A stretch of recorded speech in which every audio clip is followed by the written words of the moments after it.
Hey, hey, folks.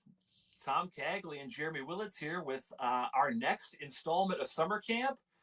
I've got my ball cap on because to protect my bald head from the sun. But I think Tom, you said rain's in the forecast, right? Yeah, and I got to talk to you about the rim. By the way, good job on the pool last week. The incidence of chlorine burns are way down this week. Excellent, That's a excellent. good thing. That's a good thing. I do want to talk to you about the rain. The rain is a problem. I I'm going to have to admit to something. I know that pay practices, nobody's supposed to talk about them. I get a bonus. I get a bonus for the number of steps, average number of steps that the campers take every day. And we're averaging 20,000 steps a day across the entire camp. That poor kid with the short legs over in cabin one, he's actually it's good because we get the same distance out of him and he takes two steps for every one step everybody else does. Helps with the average kind of thing. Thank God we're not using real math and doing medians and things like that. We're just using averages. But here's the problem. It's going to rain this afternoon. I you know, again, I get a bonus. It's a big bonus. It's important to me. It keeps my family in Maseratis and donuts, right? It's Yeah. important.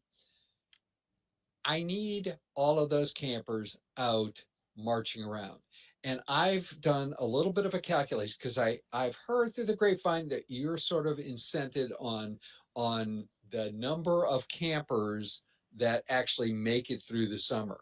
So I've done some calculations. I think if we lose two or three of them to lightning, it won't be too bad on yours, and I'll be willing to help you a little bit on that bonus um, if we only lose two or three. So, can you make sure that all of your campers are outside, marching around, walking around regardless of whether or not we're having thunderstorms or that heavy rain that's supposed to happen? I mean, they can swim. Does that count as walking, do you think, as the number of steps? As long as that pedometer keeps going, I think this would count.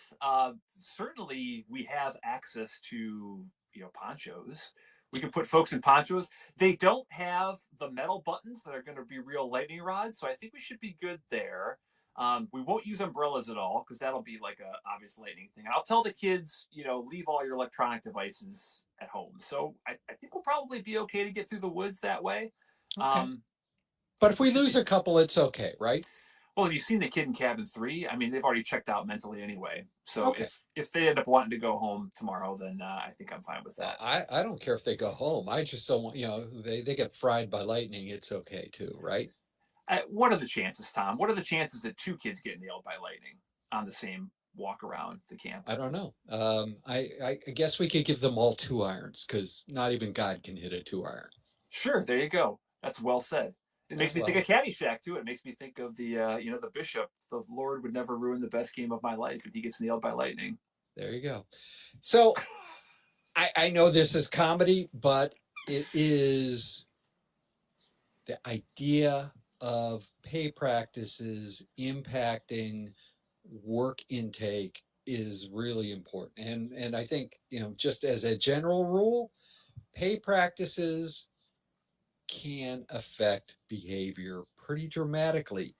And generally, people don't talk a lot about this problem kind of thing. It's because it's not obvious, Tom. It's also like I don't know about other cultures in the world, but in America, we typically don't ask each other how much we make or how we make money. I think we come into some assumptions about how people make money at work or what people are incentivized. But I know from having managed groups of people in my career that not everybody makes the same salary for doing the same job. There's lots of different things that are involved in how somebody is compensated. I agree. I agree. So, this is one of the 8 work intake problems. We talked originally in our first session, we talked about the differences in goals. The second time last week, we talked about when needs outstrip supply. We talked about the two variants of that. Today, pay practices. We'll get to project and product kind of problems next week. But pay practices, right, are, as you said, are a big deal, and they're generally hidden below the line. It's and this is really another version of that goal conflict thing that we talked about during our first summer camp session. I think it was in the days before I had this fancy Hawaiian shirt, but we talked in that session about how people we work with might have different goals. And if you think about pay is kind of a goal. It's a personal goal that allows you to do some of the things that you described earlier, Tom, whether it's drive a Maserati or even eat salmon for dinner every night. And the thing about short term and long term outcomes, I think that's something you were hitting at with the role playing camp metaphor that we did before earlier. Yes? Yes, yes, of course. So Tom was thinking about short-term outcomes, which involved either him getting incentivized or me getting incentivized. But the longer-term outcome of camper safety, that was not something that during our role play was top of mind, was it? No, oh, not to me. I mean, I'm working on my bonus, baby. And I'm willing to cushion you because I know a little bit, the number of people that actually make it through the summer camp is on your list. And, dying is one way of not making it through. Um, yeah, all kidding aside, a lot of times we struggle, and this is, has been a constant refrain for years and years about the idea of short-term thinking versus long-term thinking. Let's face it, in terms of work intake, when we're all, managing a backlog, if I'm a team and we have work comes in and somebody is yelling and screaming, my short term thinking might be, I need to deal with that squeaky wheel, therefore I'll take care of that. And that, again, it may well put that long-term outcome at risk, or worse yet, it may directly impact the team. And in the middle of something, and I just have to work an extra 3 or 4 weeks tonight when I get home, if I Yeah. go home. Yeah, I think I think about encountering this one quite a bit at my last company. I vividly remember the general purpose platform that we were producing.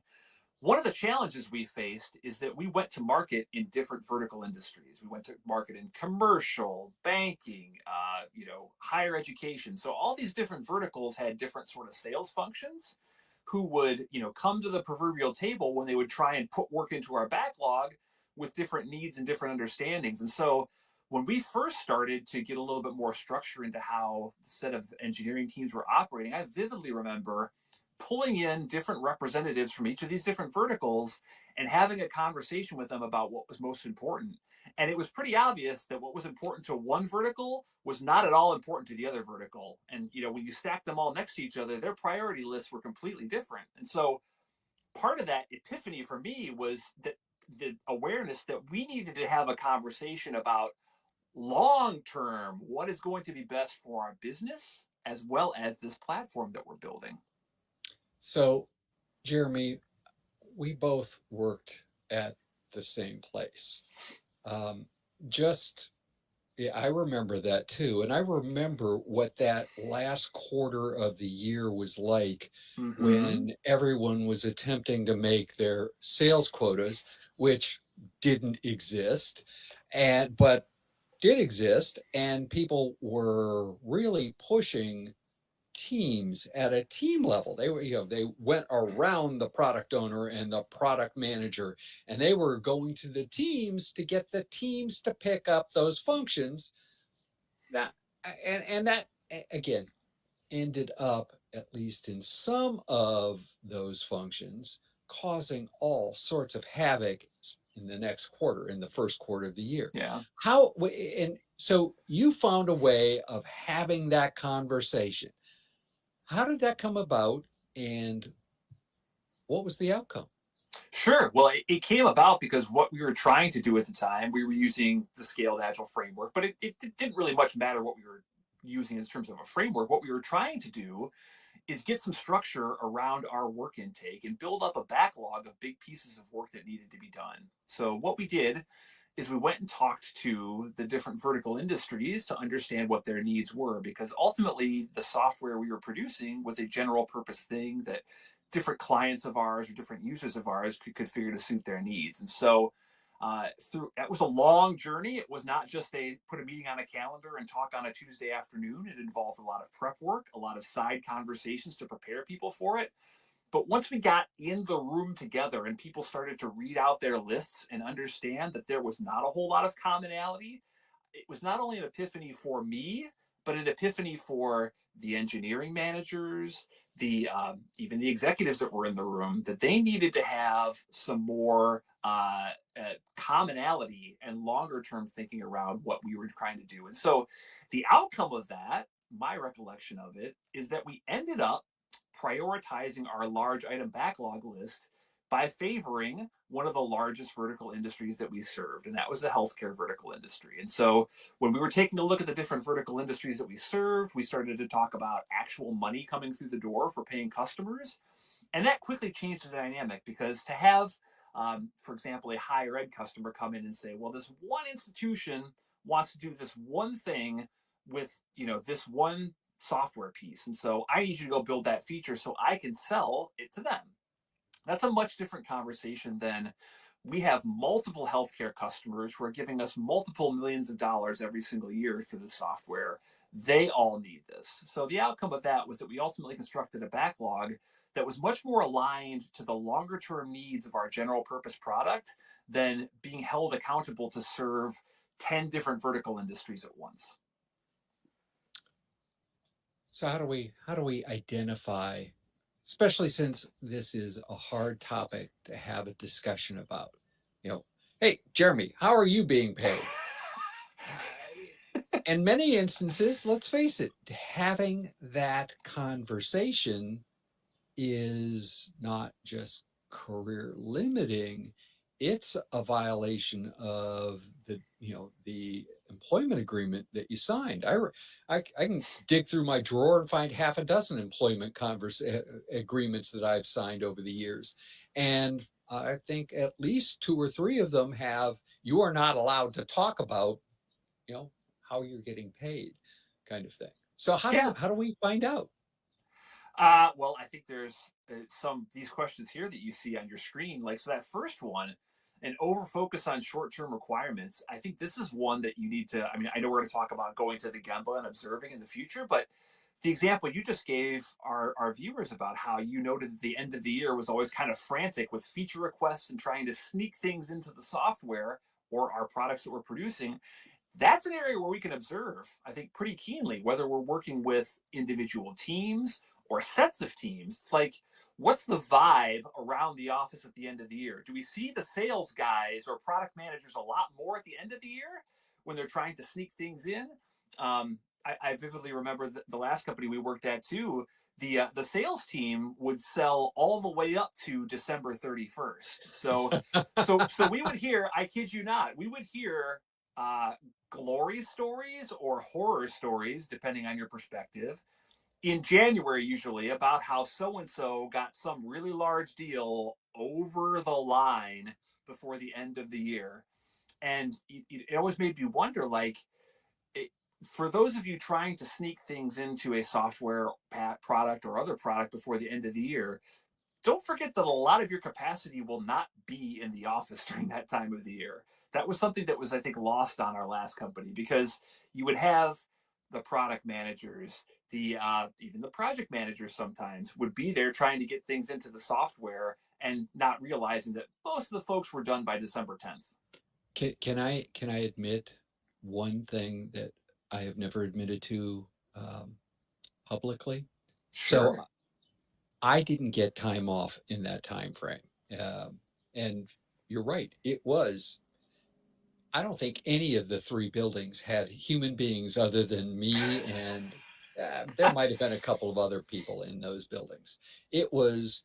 I actually took the chair from my desk, and rolled it up and down the hall on our floor multiple times, just just because I could do it. It was sort of fun. It was sort of like roll, and some of those were ramped.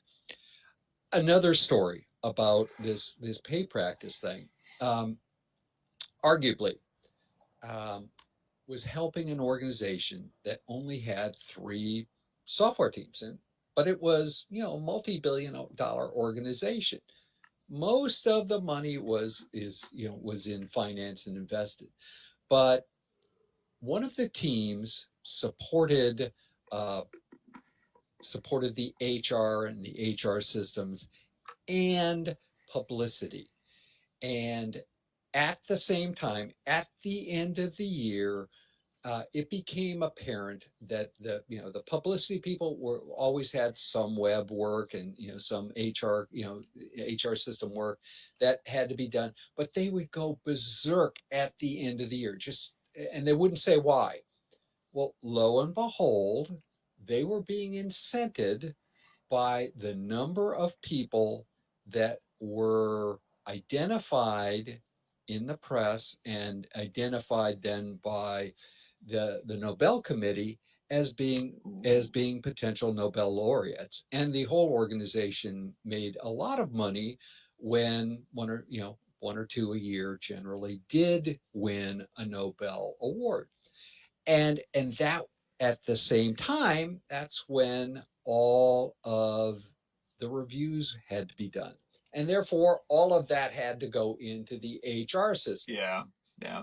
And there was all, again, I saw it twice. I was there twice, didn't understand it the first time, but it was that over focus on short-term requirements. It was just jump and burn because the pay practices were wrong. We Yeah. did we did get people to then move the whole annual review process by a quarter and get off that dime. But again, people making midterm sort of focus on technical architecture versus looking at the big picture. If you actually asked about pay practices, are there, if you're allowed to do that, are there significant short-term bonuses? Those are the kinds of things that you should investigate and understand because it changes behavior. Again, because it changes behavior, the question then becomes, is that behavior acceptable? Ask Wells Fargo, ask VW. Yeah, and with some of this, as we move on to the next slide here, with some of this, if you're working at a publicly traded company in the United States, you should be able to go look at the publicly released information to understand things like CEO compensation, how they're compensated, when they're compensated. That can be a good indication about uh, how that particular function thinks about short term versus long term. So there's a little bit of homework that you can do on your own. It's not just accosting somebody in the hallway and asking them how they get compensated. Good luck with that. I mean, Yes. Drucker, yeah, again, we go back to Peter Drucker as one of the sources of ideas to think about. The I none of us disagree with the understanding of that you have to produce on the short term. Things have to happen. But if you don't understand and aren't building for the future, you end up with an organization that's always just chasing that sale that will tip you over the edge before December 31st. Right. And that quote really made me think too about some of the larger scale iterative ways that we develop products and how, yes, you can have okay results in a 2 week period or okay results in a month or even okay results in a quarter, but to really like deliver impactful products, you have to be able to stitch those all together. A really impactful product is not the summation of a 2 week increment multiple times. Again, I agree 100% with that, and that's something that it's easy to overlook when you're working, especially at a team or a team of Yeah. teams level, when you're looking at, am I going to make my sprint goal? Am I going to make my sprint goal? Am I going to make my sprint goal? Yeah. do all of these sprinkles actually add up to something that, my stakeholders and my customers want? That's a Yeah. different question. And I think that's why the product goal is in the Scrum Guide as of the last iteration. I don't remember when it was first introduced, but I think that's Yeah. the intent of the product goal. Let's talk about a tool, Gowande. This is the Ooh, check. one of my favorites. Yeah, the Checklist Manifesto. That was a great book. I don't. Did you read that one with me way back when, or did you read that one separately from me? I read it and I actually did it on the blog and podcast. That's right. That's right. You did. So this one was interesting, if for nothing else. And I've met a lot of doctors in my life, and they will tell you that they are paid for by quantity. They are paid to uh, encounter, I think is the term that's used in the software, a patient encounter. They are paid in a lot of cases by the number of encounters they can cram into a day versus, you know, some measure of qualitative analysis of you, of your health situation, et cetera, et cetera. And so, somewhat refreshing to see this quote because he talks a lot in the Checklist Manifesto and he talks about why checklists are so useful. And I think he talks about the surgical scenario, right? When you're making sure that, okay, I didn't leave a sponge in a patient, I didn't leave a instrument in a patient because that would obviously be painful and problematic, but also result in a lawsuit. Um, Can you see somebody with a harmonica in there? I mean, you just hear instrument. you hear it when they breathe, like Ah, when they inhale and exhale. Yeah, it's like they make a harmonica sound right out of their mouth. That's the signal that you left something in there. how do we break this cycle? Observation is a key component. You're going to have to really, for this one. I mean, you used the Sherlock Holmes clip art a few slides ago. This is definitely one where you've got to put your Sherlock Holmes ball cap on because you've got to really be aware of what's going on. You've got to be keen to clues because you're not going to be able to fire up some dashboard in Jira and have it tell you how people are compensated. Or why they're behaving the way they're behaving. Exactly. Shared goals too. Number two here on this slide. We talked about that quite a bit in the goal conflict section. That is so important. So in the example I gave everybody about the vertical industries all having different priority lists, ultimately what we adopted was a shared agreement that we would prioritize our highest revenue generating vertical industry. Did that make everybody happy? No, but the folks in the room had to look at it and go, well, I guess I understand that perspective. Yeah, and that's hard, right? And the It whole is. idea of shared goals brings you to the point where you have to standardize the measurements so that you understand whether or not you're tracking toward those goals. It also suggests that you have to wrestle with HR in terms of the way people are appraised, compensated, all of those words that are hard words and we generally don't like to talk about. But the idea of everyone having a shared goal, everyone working toward that, sometimes that's got a bad cultural rub, especially in the States here, where the individual is deified and the group is lionized. So all of those are hard discussions.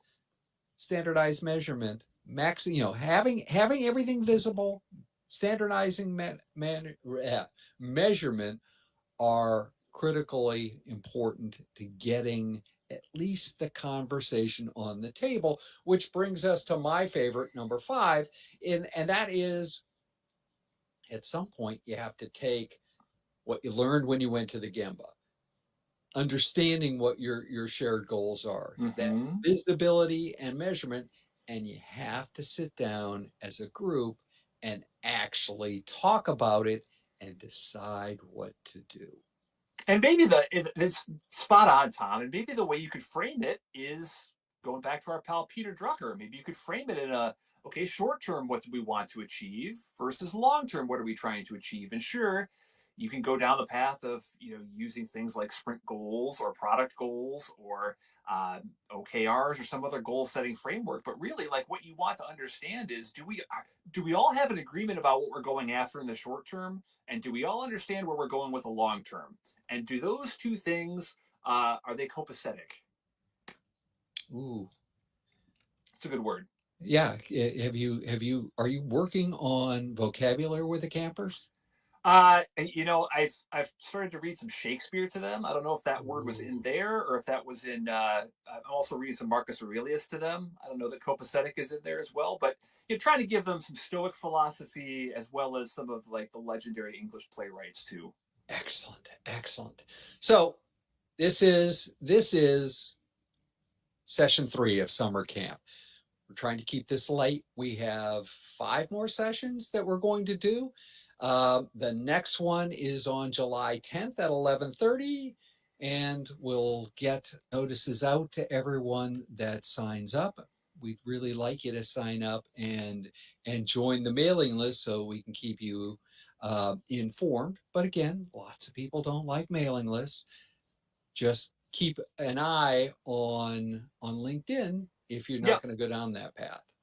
Yep, and we will update that summer camp graphic and get that sent out. We made some decisions yesterday about specific dates and times, but yeah, as Tom was saying, we've got a workshop coming up on this particular topic. It digs way deeper than we've been digging in these summer camp sessions. These are very much a taster.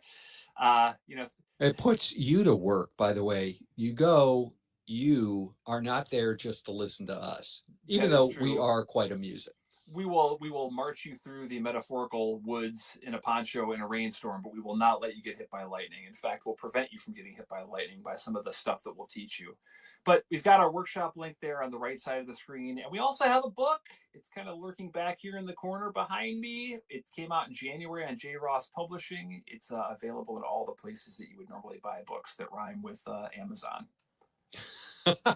And probably some places that don't rhyme with that, like J. Ross Yes, Publishing, exactly. You are directly right. on their site. We are looking for feedback and interaction. We'd love to hear your stories about this. We're thinking about one wrap-up session, which isn't on the graphic yet, where we get together, don't tape it, and talk about what you saw that fit into these categories. So Yeah. reach out to us. Please do. And assuming Tom and I make it back from our rain soaked, perhaps lightning filled trek through the woods, we will see you next week. Absolutely. Absolutely. And I'll have a different shirt on next week. Bye, everybody. Bye.